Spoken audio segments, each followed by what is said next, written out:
Episode number 45.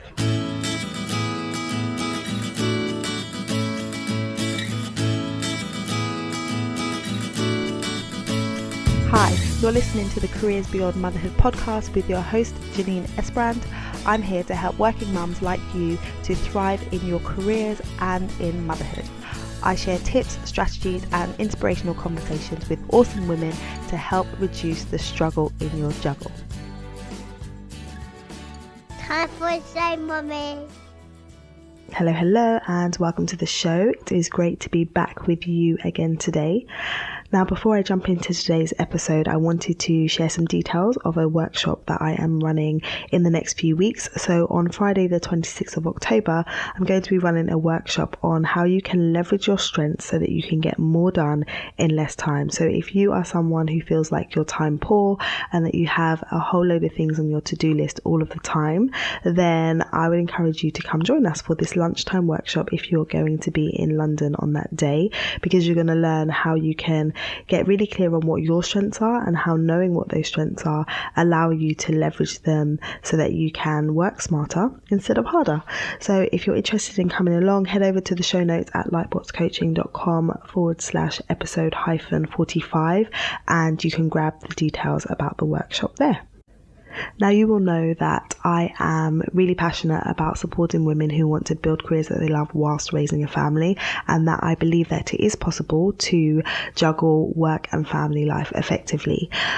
But it is by no means easy, and sometimes it's necessary for people to seek support and take a step back, because it can really be challenging. It can really be a struggle at times to figure out the right balance and figure out how you can be working in a way that doesn't mean that you're always anxious or concerned about how you're managing everything. Well, on today's show, we are going to be speaking to an awesome guest who I met at a conference earlier on this year. So I went to a really great conference in Brighton, and this lady was one of the speakers. And after I heard about her story and her journey, I just had to go and speak to her afterwards and ask her to come onto the podcast.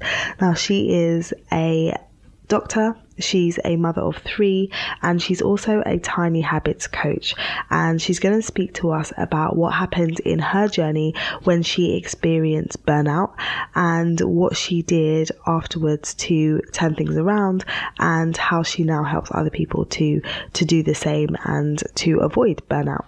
So this episode is going to be useful for you regardless of the stage that you're at in your working mum journey. So please do tune in as I speak to Katherine Hickman.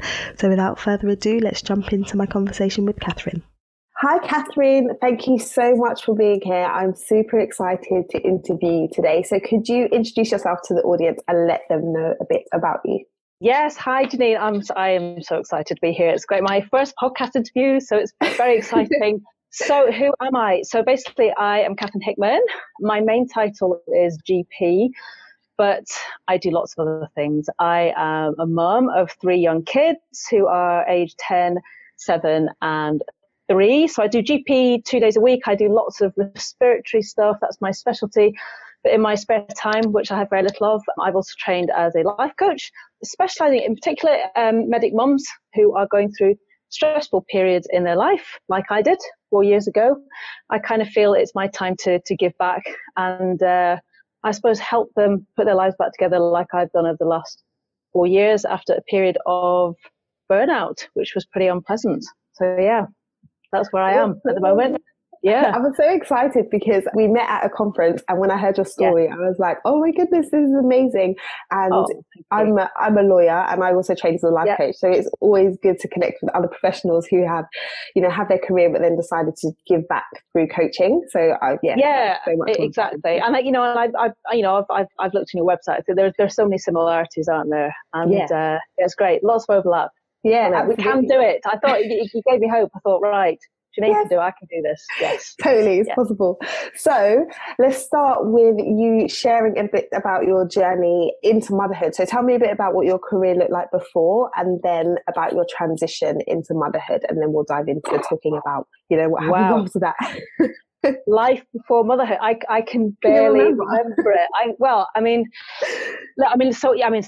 Going right back, I still remember the day I decided I was going to be a doctor, and I was in a museum in Chicago. I was 4 years old, and I was watching this sea rescue on loop. I didn't have any concept of it being on loop, so I was waiting for them to take the woman who they're rescuing to the hospital, but of course that never happened because it was on loop. Oh. So that was my earliest memory, and even in year one, I drew a picture of a surgeon. So I've always wanted to be a doctor. How sad, and here I am. So life was. I did hospital medicine, decided that wasn't for me, but did a few years in that, and then went into general practice. And I sort of found my calling. I love being a GP, and then I got pregnant with my daughter, and it's interesting because. I should say, I'm going to tell you this as a lawyer. So I got pregnant. I told the practice manager and said, "Oh, I think you've probably blown it," because I think they were going to offer you partnership, which obviously they shouldn't have said. But anyway, I had all these mixed messages. I was like, "Oh, I don't know whether to apply for partnership, and what's partnership like with a new baby." Anyway, I went for it and got partnership. So I left as a salaried doctor and came back as a partner, just kind of thinking that being a partner was a bit more money and similar amount of work. Wow, how wrong I was. I think where I worked, you were quite protected as a salaried doctor, and I was very much in at the deep end, and I really didn't have a clue, and it was a steep learning curve. We didn't have a practice manager, so because I was female and quite nice, I got the role of HR, which of course actually you don't need to be nice to be HR, you need to be cutthroat. So I got HR role and was just managing 20, 30 members of staff in my own time. I was terrible at saying no, so I just used to say yes to them because it was easier to say yes because I didn't have time to deal with it. So I remember one Christmas I'd sort of given them all annual leave. Like, Catherine, we have no receptionist to come. I was like, "Oh, sorry, I'm not really cut out for this." So it just, so that was my transition into motherhood. It was really stressful. It was a really stressful couple of years, and then I went on to have a second child. You know what? I don't really remember that. It was just a bit of a blur. So then I had two children, and I think I had no realization as to how stressed I was, because I was super mum. I was super medic mum. I was doing it all. I was this high achiever from school, trying to balance everything, trying to be the best mum, put on the best meals, have the children ready for school, attend everything, be a partner. Oh, yeah. Along with everything else in life. My mother-in-law was very ill, and I was very much part of, helping to care for her. I have a husband. I was trying to see friends, and it was just building up and building up and building up. And then I thought, well, let's have a third child, because obviously that's what you do. That's what you do. I know there's probably an element. Yeah, I can do this. I can. So got pregnant with my third child. Again, stress levels were rising at work, and I said that I would only have 3 months off maternity leave because my husband works from home. So the decision was that I would go back after 3. I think I maybe had 4 months, but it was 3 or 4 months, and then he would look after Benjamin. And during that time, we had an extension, of course, massive extension that went completely wrong. And by the time I knew I was about to give birth, there was no kitchen, there was no bathroom. So we had to move out. So we moved out. And so I gave birth in a hotel.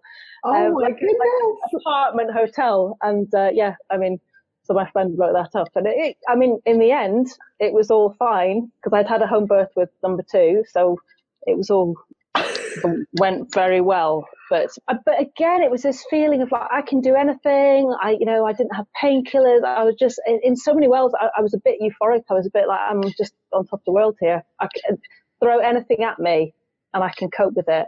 And then a couple of months later, it was the Christmas night out, and I was very proud of myself, getting into my trousers, feeling quite great. And I just opened up an email from work, and it had the words, it was from another partner. "I'm very disappointed with you, Catherine," because I hadn't sent back a form.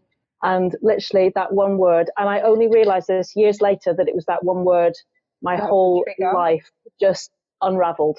before my very eyes. And of course it was the word disappointed. It was like, how can anybody just be disappointed with me? You know, I'm juggling it all. And it just went blah. And I resigned. So yes, I resigned. And I don't think they believed me that I was actually going to resign. So we were having some coaching as part of our practice as the partners. So they said, why don't you have the session one-to-one rather than us as a group? So I think she only asked me 5 questions, but I spoke for about 3 hours, literally about everything. You know, my childhood, ex-boyfriends, husband, kids. And she did a summary at the end, and I said, "Oh, thank you." She said, "Why are you saying thank you?" She said, "That's what you've just told me." I said, "Well, if that's what I've just told you, I need to get out. I need to leave because I'm clearly very miserable." So yeah, a few days later, I resigned. Wow. And yes. then where did you go from there? So you realised that, okay, my life is falling apart or I'm not happy. Yeah. And actually one of the defining moments, and I didn't even recognise it as a defining moment at the time, the day I was going to resign, I picked my little girl up from school, and I still get a bit choked now telling this story, but I picked her up from school and the teacher said, "I'm so sorry, Miss Hickman, Abigail's been bitten on the nose in an unprovoked attack." And she'd had her hair pulled by some girl in another year. She'd turned around, somebody had bitten her on the nose. And so she had like bite marks on her nose. And I just put my arm around her and held her. But I remember thinking, I just didn't feel anything. I just felt completely emotionally numb. And I remember thinking, this teacher has no idea how I feel. I literally felt, I haven't got time for this. I haven't got time to deal with Abigail being bullied. I'm about to resign from a partnership. I have got no job to go to. I'm the sole breadwinner in my family. I was like, I haven't got, and that was, with hindsight, that was if I had not got the energy or the time or the love to look after my daughter and deal with her problems, then how am I fit to be a mum? So it was the right thing to do, to resign. So I did. And then I started locuming. And it's interesting, the first week I landed a long-term locuming. And the first week, I remember one of the receptionists said, "Oh, one of the doctors wants to see you." I remember thinking, "Oh, what have I done? What have I done?" And he came in and said, "Oh, I'm so sorry for not introducing myself. Welcome," and all that. I was expecting to be told off because I think that's how low my self-esteem was. And I just started to gradually put myself back together, and it really helped being there, and I'm still there. I'm still there 3 years on. I'm a salaried doctor there now. Just being in this kind of caring environment where they respected you and looked after you, and a practice that really fitted with my values. But it was a long road to recovery, a long road. Wow. And that's really interesting that the change of environment in terms of the practice could make such a difference. And I think the thing that you just said now about aligning with your values is really important, because I think sometimes people are in roles which aren't aligned, and that can be a massive reason why they're not content where they are, or where they feel kind of out of place in the role that they're doing. So it's not necessarily the job. People say, "Oh, maybe I don't want to be a doctor anymore. I don't want to be a lawyer anymore." It might just be that you need to move place. I think you're totally right. And I remember one of our neighbours saying, "This is you." I think it's partly possibly before I even became a doctor, and he said, "There's no such thing as an unhappy doctor. It's the doctor's in the wrong job, as in the wrong specialty or the wrong hospital, and that there is a job out there for you." And I love where I work. And it's a bit far to drive, but I'm not going to change where I work. Absolutely no way. Grass is not always green there, i.e. the commute. It's fine. Yeah. Fine. Absolutely. So tell me a bit more about how you kind of piece things together, because you shared when you did your talk, shared about the concept of tiny habits, and I think that it's something that our listeners can really learn from, because I took away some nuggets that I still think about like today, and it stuck with me, and so I think people would be really interested to hear about that. So can you speak to that? So a little bit of background. So, I think I spoke about it. I just remember this time when I was just stood in the kitchen, unable to even open a can of beans to feed my kids. And I was just scrolling on Twitter, and this tweet came up from Emma Watson about Headspace and an app about meditation. So I started meditating every morning just for 10 minutes. And I remember thinking that meditation was kind of the magic. This was why I got better, because I started meditation. And actually, having looked into it now, this was what started the ripple effect. It was starting something small, in the morning, quiet time for me that was all about me. And actually, when the kids got up, I was in a better space to deal with them rather than being woken up by them. And I went on to do a lot of lifestyle changes in my life, eating better, sleeping, exercising, connecting with friends again. And I started to try and spread this message to patients and friends. But very often when I was talking to patients about this, and they would look at me blankly, and they're like, no, I can't do this. I can barely get out of bed, Dr. Hickman. And I remember I had to take myself back to that time in the kitchen and think, actually, if somebody told me to sleep better and eat better and exercise when I was that overwhelmed and burnt out, I'd probably smack them in the face. And actually what I needed was something really small, in fact, tiny, to start doing. So I did a lot of research and reading around the whole behavioral change. I came across a guy called BJ Fogg, who is a doctor at Stanford University. He's a behavioral change scientist, and he developed this concept.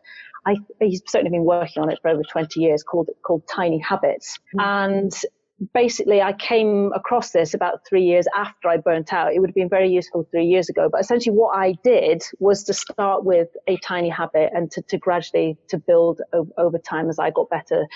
The changes that I made grew.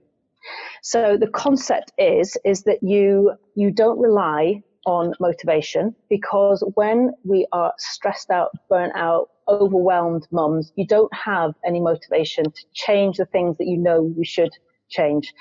So you take an anchor, so something that you are already doing in your life. And we have, I think when I was training, I think I wrote 100 things that I do in my day and I do every day. So it's like, get out of bed, brush your teeth, put your pants on, turn the kettle on, open the car door, something that you are doing solid every day in your life. And then you pick a behavior that is related to that. So the most famous one that BJ Fogg talks about is he always wanted to floss his teeth, but he never had the motivation to do it. So he'd clean his teeth, he'd get downstairs, lost the teeth again. So he designed what he calls a recipe. So after I clean my teeth, I will floss one tooth. So you make the habit or the behavior so tiny and that is so manageable that even when you are stressed about to dash out the door, you will always be able to floss that one tooth. And once you floss one tooth, it's quite weird just to floss one tooth. So you end up doing two teeth. Then you think, well, I've done two, so I might as well do the whole mouth. And that's what happens, so that the habit grows over time. So, I have redesigned my life with tiny habits. It's that dramatic. So anything in the house that I think, where do I start? Like the cellar, where do I start with that? I would have just left that between. But now, our washing machine is in the cellar. So every time so after I put the washing in, I will remove one item from downstairs, one item of rubbish, whether it be a cloth or dirt or something that's just been abandoned down there. And of course, once you take one, you think, I might as well take a few more. And now I'll go down there and actually it looks kind of tidy, as opposed to, fighting your way through to get to the washing machine. Put in the washing away. After I walk past the washing, I will put one item of clothing away. Opening the cupboard door. After I open the cupboard door, I will remove one empty spice jar. And that was just literally 2 sessions of opening that. I've been looking at this cupboard, for probably the last 5 years. Just this mass of spice jars, trying to find the one. So I just did it. I did it one day, and then the next day I just thought, I'm just going to do the whole lot. And now I just have a row of the spices that I use on a regular basis, and it's the most satisfying thing in the world. So yeah, really good. That is amazing. It's so good, because I think that we do that all the time. Like, we have all these plans of what we want to do, and we say, like, I need to, reorganize my closet, or I need to, and it's so big, it's too big. Yeah, it's overwhelming. It's a mountain to climb, and then you never actually achieve it.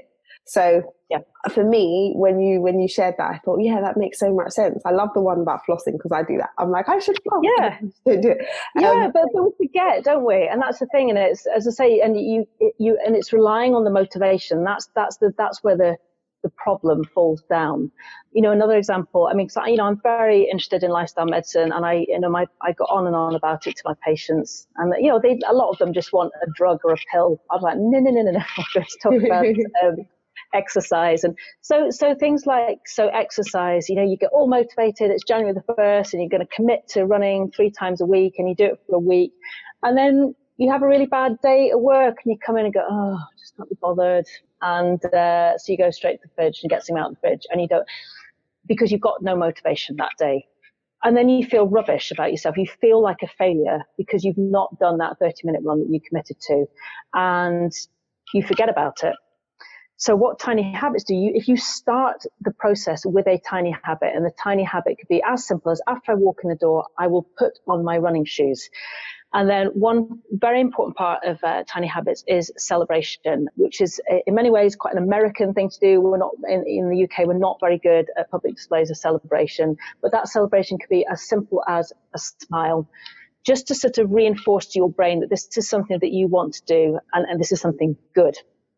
Positivity.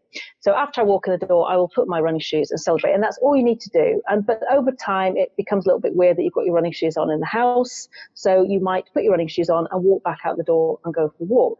And then you think, okay, well, you know what? I might as well just go for a run now. And then you end up doing a run, and it grows. But there will be times when you walk in the door from work and you've had a rubbish day, the house is a mess, the kids are screaming, there is not a cat's chance in hell that you're going to go for a run. But you can revert back to that tiny habit, put on your running shoes, pat yourself on the back, and go to the fridge and freeze and get a tub of ice cream out. And it's fine, because actually you've achieved something. You put your running shoes on. It doesn't matter that you've not been for a run, because 2 days later when you come in, you've had a better day, you'll put the running shoes on and you'll revert back to doing that 30-minute run. But it's about never feeling like a failure. And I think that's what's so important, especially as a mum, because we spend our whole time beating ourselves up about not being the best mum, the best doctor, the best wife, the best friend. But actually, there are so many things that you can do, tiny things that have massive impact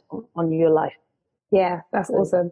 It's awesome. So in terms of the tiny habits, how long, is there a time frame that it kind of sticks? So you start doing the tiny habits and then you carry on. So I've heard in the past, that it takes like 21 days. Is it 21 days or 90 days? I can't remember. Yeah. For something which he so about that? Yeah, he's thrown that out the window. And okay. So what is important is that you pick something that you want to do, not that you feel you should do. So, I mean, I explained to a patient today, look, if kale smoothies are not for you and you find them disgusting, please do not start drinking kale smoothies. Trying to, introduce kale smoothies into your life every day. But it's about wanting to do it, and it's about making it tiny. And it's a very organic thing. So, for example, so one thing I've struggled with, so I run 3 times a week, and that's fine. I've got that. Monday, Wednesday, Friday, it just happens. After I've done some work, I will go for a run in the morning. But on Tuesday and Thursday, I've tried to commit to doing like the 7-minute app, a sort of hit. It's not very hit what I do; it's a bit slow. But I just couldn't.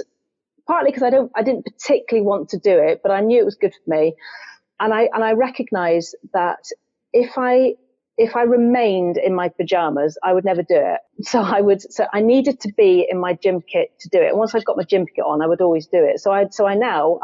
And it's about it's about making the habit doable. So I just put my socks near my toothbrush, not at the other end, not the brushing end. But yeah. So after I brush my teeth, I put my running socks on, and then that becomes I just get changed into my running stuff. So once I've done a couple of hours work, I will do that hit. And that happened immediately. Once those running shoes are in the right place, it will happen immediately. But I'm just trying to think of ones where it's taken a bit more effort. So I talked about the one which is actually BJ Fogg's famous one, which is after I get out of bed in the morning, I will put 2 feet on the floor and celebrate. And I sort of likened that to my meditation, that actually it's the starting the day off with something positive. Yeah. Now, I've never been able to do that. I always get downstairs, I look in the mirror, I've not done it. I've not done the 2 feet on the ground positive.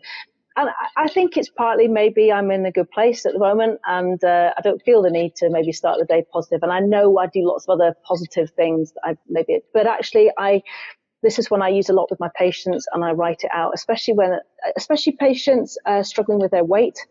In the NHS, we sort of focus on what they're eating. And actually a lot of patients who are overweight, they have historic issues going back years. They feel pretty rubbish about themselves and they've got really low self-esteem, and actually starting the day with something positive is a really great way. And ending the day. So after I put my head on the pillow, I will say one thing that I'm grateful for. Yeah, and I think that's a really good way to start. And what I tell them to do is really important with tiny habits is to practice. So it's just like learning a piano scale or a tennis player learning how to serve. You need to practice. So I get them to do it 5 times. So lie in the bed, stand up. After I put my 2 feet on the ground, I will say today is going to be a great. Which I say to them, it's going to feel really weird. But if you don't do that, and I've not practiced it, to be fair, it probably won't work. Because it's quite an alien concept for them. It's quite an unusual thing to do. But actually, if you practice it, then it's much more likely to get embedded and happen quicker. Yeah. And I think the more you do, it's almost like a snowball effect. It's quite powerful. I think that's awesome. And I love the fact that it starts with focusing on what you want to do and not what you think you should do. I think, absolutely. As mums, we're totally guilty of that. I should be spending more time with my children, or I should be doing this, I should be doing that. And then you set yourself up for feeling down on yourself all the time. So the fact that you're focusing on the habits that you actually want to do is like the first step. Definitely. I mean, and you mentioned kids, and I use it with my kids as well, because I give, so one example is, I start off the holidays like, right, we're going to do a diary and you're going to write a page every day. And I think if somebody said that to me, right, Katherine, every day of the summer holidays, you're going to write a diary. It's like, oh my goodness. So actually what we've done this holiday with Alfie, who's got a summer diary from school, 1 sentence. That's all he has to do. Just 1 sentence. And to him, that is completely manageable. Yeah. So if he wants to go somewhere, I say, fine, just write your sentence. Oh, there's always the but he'll just do it, as opposed to having to write a whole page. Their room's a mess. Oh, fine, don't worry. Go into your room, put 1 thing away. That's all you need to do. And you immediately see that it's sort of the weight lifts off their shoulder, that I'm not telling them that they're going to have to spend hours doing it. Yeah. It's literally just 1 thing. And then he'll come down and say, I've done 2. Great. Excellent. Do 3 next time. That's awesome. I love that. I love like applying the principles with your kids as well and teaching them. Yeah. Oh God, it's so important. And my 3-year-old, I mean, he's actually the best. I think he loves the whole celebration thing. After I finish my food in the lounge where I shouldn't be eating anyway, I'll bring my bowl through and celebrate. And he loves it. And it doesn't happen every time, but it's great. It's just getting them into that mindset, because I will be using this for the rest of their lives. So they might as well start now. I think I need to use this with my 3-year-old for getting dressed, because in the morning he's running up and down and he just, it's just crazy. But he's actually started saying things in order. So he's like, this is number 1. So number 1 is that I have to take my clothes off. Number 2 is that I get into the bath. Yeah. So he started to do that. Yeah. So I could follow on from that and say like, okay, and then we celebrate afterwards, because he loves celebrating stuff. Yeah. So I think that could exactly. And to kids, it's the most natural thing in the world. And again, I spoke in Brighton, didn't I, about the celebration blitz, where you and this is to practice celebrating, especially for Brits who are useless at this, but do it with your kids. So set the timer for 3 minutes after, and then you put stuff away. So messy room, and you all just put, and you tend to average about 11 things each in a room. Well, it's 44 things, me and 3 kids, all put away. And every time you put something away, you celebrate. So to them, they're high-fiving, spinning around on the floor, and then you've cleared a room, and it was fun. So if I say to them, right, messy room, let's do it, 3 minutes. And to them, 3 minutes is a really manageable time. They know if I put that timer on, 3 minutes will go like that, and it will be cleared. Mummy will be happy. I asked my kids the other day, they're all being absolutely daft, like shouting bums and all this. And I said, I'll tell you what makes a good mummy? And they immediately stopped. And my 7-year-old said, a happy mummy. It's interesting, isn't it? Because we get so obsessed with what's a good mum. It means that we have to take them out to all these amazing places and cook the best meals. And actually, they just want me to be happy, because they know if I'm happy, then I'm a better mum. Yeah. Which is great, because when they're making me unhappy, I was like, are you making me happy? No, I do that because I can't be a good mum if I'm not happy. And sometimes we forget that actually what they want from us is very different to what we have in our heads as to what makes the perfect mum, the good mum. Actually, they just want you to be happy. Yeah, I don't think my kids are any different to any other kids. And it was nice that it wasn't just buying me PlayStation. So. Yeah, I think that's so true. I remember watching a video on Facebook once, and the mum was like having such one of those days, when everything's just going wrong, the kids are screaming, one of them's throwing stuff, and you're just like losing the will. And at the end of the day, her husband comes home, and then he's like, "How are you?" And she was just like, and then he said to the daughter, like, how was your day? And she was like, it was brilliant. Mummy done this with me and that with me, and I had such a great time. And she was listening in the next room, and she was just like, the day that she had compared to the day that the little girl described, completely different days.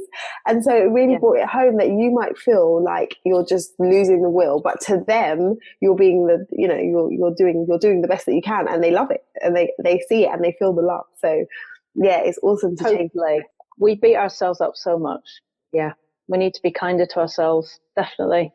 Yeah, definitely. So if there's someone listening who's kind of at that stage of, okay, I do want to make some changes, how would you suggest that they get started? So I know you said you start with something small, but is there like a structure that they could follow? So I mean, so for example, today I had a patient and she's desperate to lose weight for her wedding. So I said, right, let's write down your aspiration. And it's absolutely fine to have aspirations. I know we talk about goals and they have to be very specific, but write down that aspiration. I want to be 14 stone by July next year. And then you do what we call a B storm or a behavioral storm. So you imagine having a magic wand, and you literally take your magic wand and you write down everything that you could do, because we all know what we can do to make this better. It's just about how to do it. So it's a behavioral storm where you write down all the behaviors, if you had a magic wand, that you would change to lead to that outcome. And then you take all the behaviors, which will be quite an overwhelming process. You've suddenly got this whole list of all the things that you can do. And then you pick 3 behaviors that you think, actually, I really want to do that behavior. I know I can do it as well. So something that you've maybe done before. And then you break those 3 behaviors down into something tiny. Okay. Yeah. And tiny. And the tinier you go, the better. And it's quite a bonkers concept initially, but it's like, so I talk to patients about, after I open the fridge, I will have 1 bite of a carrot. And that's great, and celebrate. And then you can go and have 3 donuts, but you've actually started with the bite of a carrot. Or after I open the cupboard door, I will have 1 almond. And over time, it's a bit weird just have 1 almond and 1 bite of a carrot. As I say, it grows. So you end up having a handful of almonds, so you feel fuller, so you'll have 2 donuts. So it's not about breaking, again, that's nothing. It's not about breaking habits. It's about growing new habits. So it's about focusing on the positive things rather than breaking bad habits, which is a whole different thing. Yeah. Yes, I love that. I love focusing on the positives, because you're more likely to do it if you're feeling it in a positive frame of mind than to be feeling in the negative state of mind where you're thinking, oh, I shouldn't be doing that. So that's awesome. Exactly. The other thing sometimes that I've done is attaching a positive habit to a negative habit. So it's like my phone obsession. So I try and attach things to, if I pick up my phone, I will, I don't know, have a glass of water, have a drink of water, or do a pelvic floor exercise, something like that. That didn't work. The pelvic floor exercises and phones didn't work, but whenever I went on Facebook, I would do pelvic floor. I don't know. It was, oh no, it was the other way around. It was like, after I flush the toilet, I will do a pelvic floor exercise. But you'd have thought that link was quite good. Yeah. But no, the pelvic floor started when I was checking Facebook. So I guess it's good to know as well that there is a bit of trial and error with it. So you have to figure out habits will stick for you.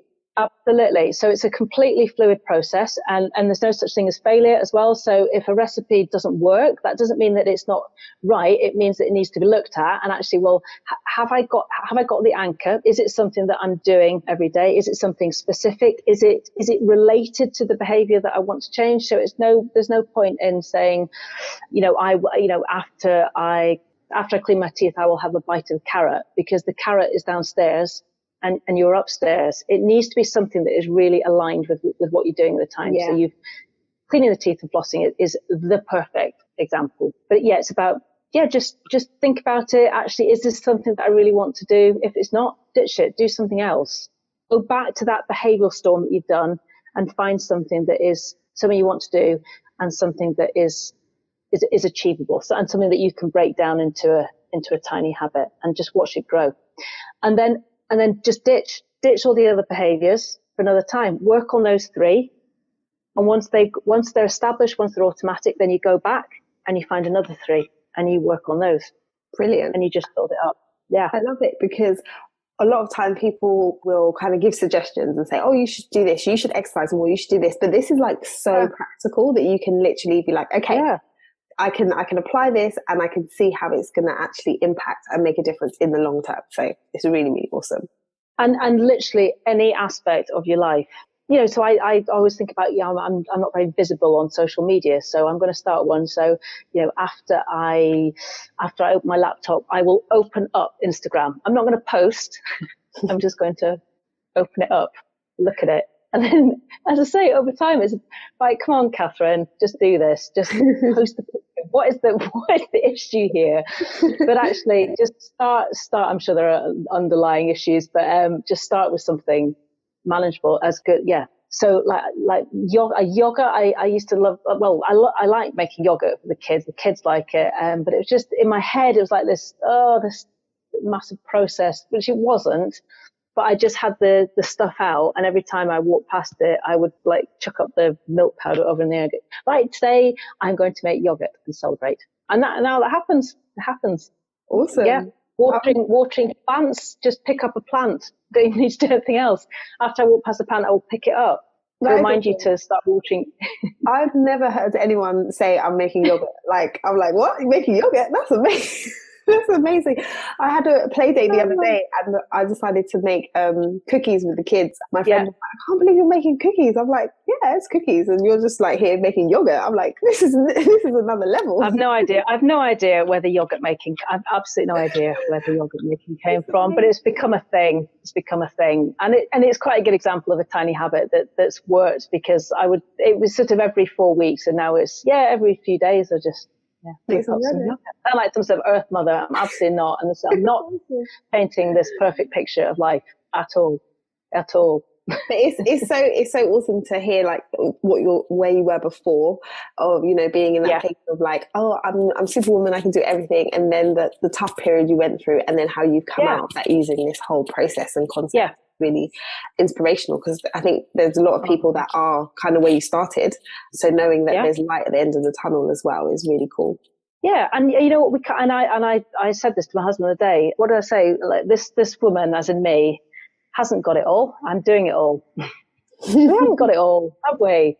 And it's about that thing. I think one thing I've learned as well, look, my husband works from home. He does a lot of childcare, household stuff. But it's getting into the mindset of your husband and thinking, what would he do?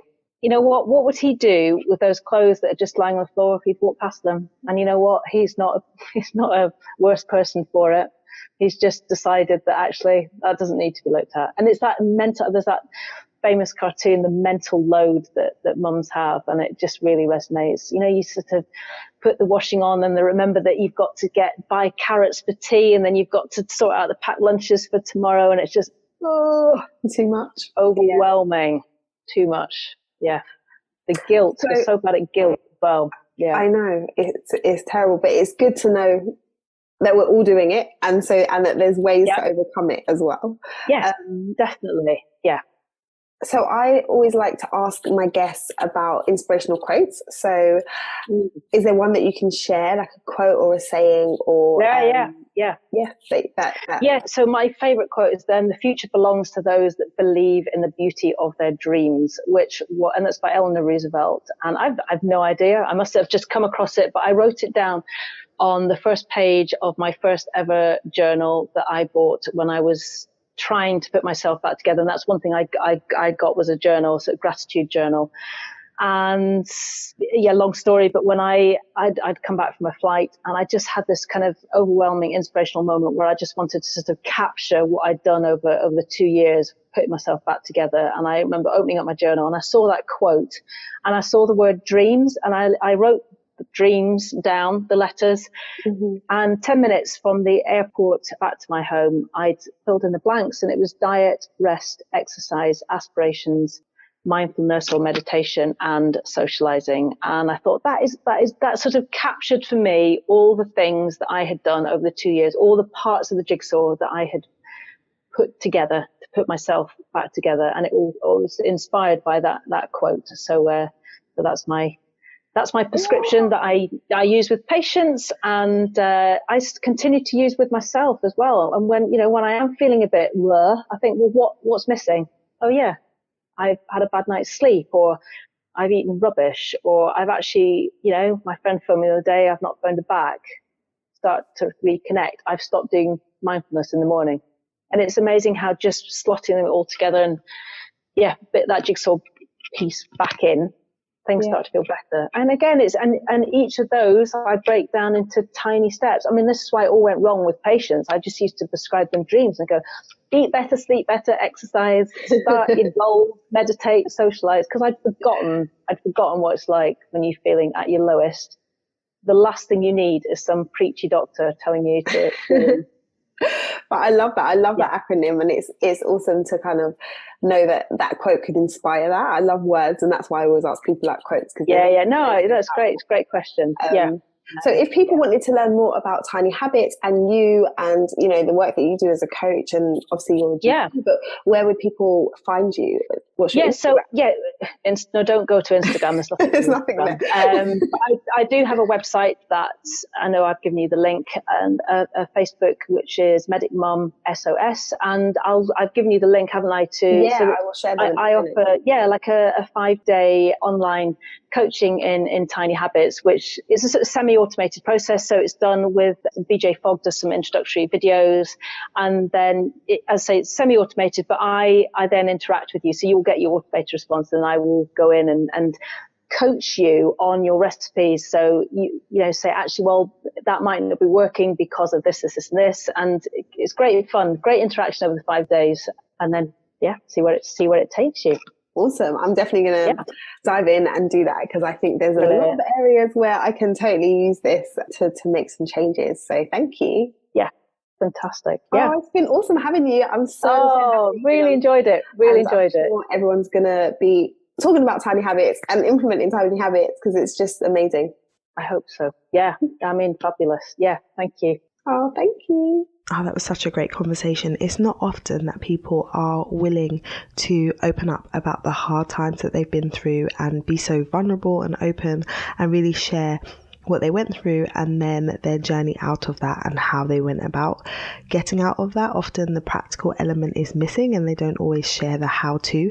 And so I just love the fact that Katherine took us on her journey and shared that really difficult time of burning out and just feeling like she wasn't able to manage everything, and then the steps that she took to come out of that, and how she now feels now, and how she's working in a much more fulfilling role that is aligned with her values, and how that's made a difference. And I just really, really enjoyed hearing about Tiny Habits and how you can apply it, and it makes life a lot easier in terms of trying to set up new ways of doing things and trying to create habits that stick. So I hope that you will be trying it out and checking it out. And if you want to learn more about Katherine and the work that she's doing, then head over to lightboxcoaching.com/episode-45 so that you can click the link to her website and her details on the show notes. Just a reminder about the live workshop that I will be running in London on how you can leverage your strength so that you can get more done in less time. And this is going to be taking place on the 26th of October. If you want details and if you're able to attend, it's a lunchtime workshop that's taking place between 12:30 and 2 p.m. Then head over to the show notes, lightboxcoaching.com/episode-45 so that you can sign up. It's a free workshop, so come and join us. Okay, that's all from me today. I look forward to joining you again next week. And until then, look after you and look after your babies.